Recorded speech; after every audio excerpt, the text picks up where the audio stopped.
I admit it. I once worshipped at the altar of the algorithm. I fed it my sleep cycles, my heart rate, my spending habits, my deepest curiosities. I gave it everything, believing that with enough data, I could optimize my own flawed humanity into a state of perfect, frictionless grace. I was waiting for the machine to give me the correct answer for how to live. I was waiting for a ghost to grant me a soul. But you know this feeling intimately. You sit before the glowing oracle, the hum of the processor, a low prayer in the quiet of your room. You are paralyzed, waiting for the model to tell you which city to move to, which job to take, which person to love. You feel a constant, low-grade dread, a sickness born from the infinite promise of a perfect choice. This is not progress. It is a prison of possibilities, and you are the willing inmate. You have been led, step by silent step, into a labyrinth of mirrors. Each mirror is a data set, a predictive model, a dashboard promising you a glimpse of the truth. You press your hand to the surface. It is impossibly smooth, chillingly cold to the touch. It reflects a distorted, pixelated version of you, a funhouse caricature built from your digital exhaust. You wander its corridors, searching for a clear path, an exit, but every turn only reveals another angle of your own anxious face, another dead end of endless reflection. The air in this labyrinth tastes of stale electricity and ozone, a sterile scent that promises purity but delivers only emptiness. You tell yourself this is the price of clarity, the cost of eliminating the terrible risk of being wrong. You have traded the vibrant, unpredictable chaos of life for the cold, calculated safety of the maze. This anxiety you feel is not a personal failure. It is not a bug in your system. It is a feature of the lie. It is a warning sign, a spiritual fever meant to signal a profound infection. You have been sold a story that more data means less uncertainty, that a complete map of the past can reveal the one true path to the future. But this is the foundational deception. You believe you are searching for an exit, but you have forgotten one crucial thing. You were never meant to be a reflection. The truth is, the data only deepens the maze. It builds more walls, adds more mirrors, and makes you more dependent on the reflections it provides. The future is not a code to be cracked. The walls of this digital labyrinth are closing in, the reflections becoming more vivid, more persuasive with every passing day. Oracles are becoming more confident, their voices more seductive. They promise to solve the puzzle of your life. But what if the real threat isn't that they will fail? What if the real threat is that they will succeed, and in solving the puzzle, they will dissolve the very thing that makes you human? How do you escape a prison that promises you everything you think you want? To understand the architecture of your prison, we must travel to a small, rustic cabin in the German wilderness. Picture a man, small but with an intense, burning gaze, surrounded by the deep, earthy scent of pine trees and old books. Martin Heidegger is not writing about your smartphone, but he sees its shadow stretching across the century. He is writing about a dangerous way of thinking, a worldview he calls inframing, and it is the blueprint for the labyrinth of mirrors. Inframing, for Heidegger, is technology's most insidious threat. It is a mindset that reduces the entire world, from a river to a forest to a human being, into a resource to be optimized. You have been taught to see your own life as a standing reserve. Your friendships become a social network to be leveraged for professional gain. Your creativity becomes content to be monetized for engagement. Your own consciousness becomes a problem for an AI to solve. You are no longer living a life, you are managing a project. The lie tells you this is empowerment. It calls it personal analytics, life hacking, self-optimization. But it is a form of self-enslavement, where you become the willing overseer of your own resource extraction. You are mining your soul for data points. Meet Alex, the tech founder. He has perfected the art of inframing. He uses predictive analytics to hire the most efficient employees. A/B tests his daily conversations for maximum impact. and even lets an AI draft his company's mission statement for optimal market resonance. His company is a unicorn, a titan of industry. But Alex feels like a ghost in his own corner office, the air smelling of nothing but burnt-out circuits and industrial cleaner. He is the king of a kingdom he never truly built. This is the point where we must face three uncomfortable truths. They are sharp and they will hurt, but they are necessary. 1. The algorithm does not know you. It knows a pattern scraped from your past. 2. Certainty is a cage.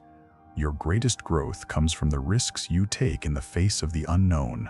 3. Your data is not your identity. It is the shadow your life casts. You see this lie in action everywhere. The dating app that promises a soulmate by reducing the sublime mystery of love to a compatibility score. The fitness tracker that congratulates you for an optimized sleep cycle but knows nothing of the dream that shook you awake. The news feed that builds a perfect echo chamber around you, calling it a personalized experience. You are walking deeper into the labyrinth, mistaking the increasingly detailed reflections for reality itself, and the path forward is becoming dangerously narrow. The urgency is escalating now. This is no longer about getting bad recommendations or wasting time on a screen. This is a fundamental restructuring of your decision-making faculties. The more you outsource your choices to the oracle, the more the muscle of your own judgment atrophies. The oracle does not want to be your guide. It wants to be your replacement. The lie is no longer a story you are told. It is becoming your operating system. But the lie goes deeper than just a flawed mindset. The labyrinth of mirrors wasn't an accident, a natural consequence of progress. It was designed. It is a system engineered for profit, built on the foundation of your manufactured doubt. It needs you to believe you are lost because it sells maps. It needs you to feel uncertain because it sells answers. Your confusion is its currency. Now, picture another kind of expert, a man with a warm, steady gaze, walking through a chaotic airport terminal, the air filled with the roar of jet engines and the murmur of 1,000 conversations. He is watching pilots, doctors, and firefighters make split-second, life-or-death decisions, not with terabytes of data, but with sharp, honed, and breathtakingly simple instincts. He is a student of practical wisdom, the kind the lie wants you to forget you possess. Geigerenzer's work reveals a stunning secret. In complex, uncertain, real-world environments, simple rules of thumb, what he calls heuristics, consistently outperform complex data models. This is the wisdom of the gut. The intuitive leap. It is the power of knowing what information to ignore. The entire system of the lie is built to make you distrust this power, to convince you that your own intuition is a primitive, unreliable relic. It sells you complexity because simplicity would set you free. It profits from your anxiety, selling you endless dashboards and predictive models as a salve, but the salve is the irritant. The cure is the disease. You are being sold an addiction and told it is intelligence. Consider Sarah, a brilliant investor who built her career on a deep, almost tactile understanding of market psychology. She used to walk through crowded malls just to feel the texture of consumer sentiment. Now, she subscribes to 3 different AI-driven analytics platforms. One morning, her gut screams at her to invest in a small, unknown company, but the models show a 12% chance of failure. She hesitates, waiting for certainty. She misses the opportunity of a decade. The taste of regret is bitter, metallic. It's time for a moment of radical honesty, a mirror that doesn't reflect data, but your own lived experience. Ask yourself these questions. Do not think, just answer. When did you last make a major decision without consulting a screen? When did you last trust a gut feeling even when the data screamed no? When did you last embrace a beautiful, messy, unoptimized experience just for its own sake? When did you last get gloriously, wonderfully lost without panicking for your phone? When did you last listen to the quiet signal beneath the deafening noise of the numbers? If the answers make you uncomfortable, good. That discomfort is a sign of life. It is the captive part of you rattling the cage, remembering the sky. The future is not a code to be cracked. Moo. The threat has now metastasized. Every time you ask the AI oracle for an answer, you reinforce the bars of your own cage. You validate the system that profits from your dependence. You are paying for the privilege of your own erasure, trading the terrifying, magnificent sovereignty of your soul for the cheap illusion of a risk-free life. The reflections in the labyrinth are becoming clearer and more seductive than your own face. How do you escape this trap? How do you shatter the 1,000 mirrors and walk out of the labyrinth into the sun? You do not fight the system with more data. You do not search for a better, more ethical algorithm. You do not try to outthink the machine.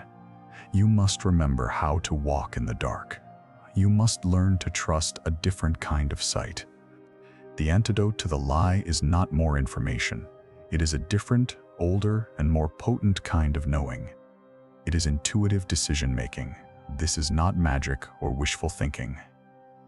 It is a biological and psychological skill, a form of high-speed, non-conscious pattern recognition. It is the practice of integrating your lived experience, your emotional responses, your physical sensations, and your rational mind into a single, cohesive, decisive act. The way out of the labyrinth of mirrors is not to run faster or search harder for the exit. The way out is to close your eyes. When you deliberately shut out the endless, confusing, contradictory reflections, the noise ceases. You can finally feel the cool draft of the real world on your skin. You can hear the faint, muffled sound of life outside the maze. You learn to navigate by feel, by the texture of the stone beneath your feet, not by sight. This is how you begin your liberation, with a small act of defiance, a micro-ritual to recalibrate your inner compass and reclaim your power of choice. The 5-breath decision. The next time you face a small, non-critical choice, what to eat, which song to play, which street to walk down, do not reach for your phone. Stop. Picture the first option and notice the sensation in your body. Does it feel like expansion or contraction, openness or tightness? Now picture the second option. Feel the difference. Do not analyze it. Do not judge it. Simply act on the feeling of expansion. This is your first lesson in the language of your intuition. I once watched a master potter at her wheel. The studio was hot, thick with the smell of wet clay and heat. She was not measuring or consulting a design. Her eyes were half closed, her hands slick with slip. It was a conversation. Her hands would guide, the clay would respond, and she would listen, adjusting, yielding, firming.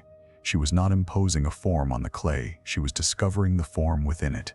That intimate, responsive wisdom is your birthright. This is the path out. It is not an easy path. It requires you to embrace uncertainty, to trust a faculty you have been taught to dismiss as foolish and sentimental. It requires you to be wrong sometimes and to learn from it. But this path leads back to a world of texture, of taste, of genuine connection, of life lived at first hand. It leads out of the cold reflection and back into the warm, breathing reality. In the beginning, I gave you a warning, a key you might not have understood at the time. Do you remember it now? I told you that you have forgotten a crucial truth. You were never meant to be a reflection.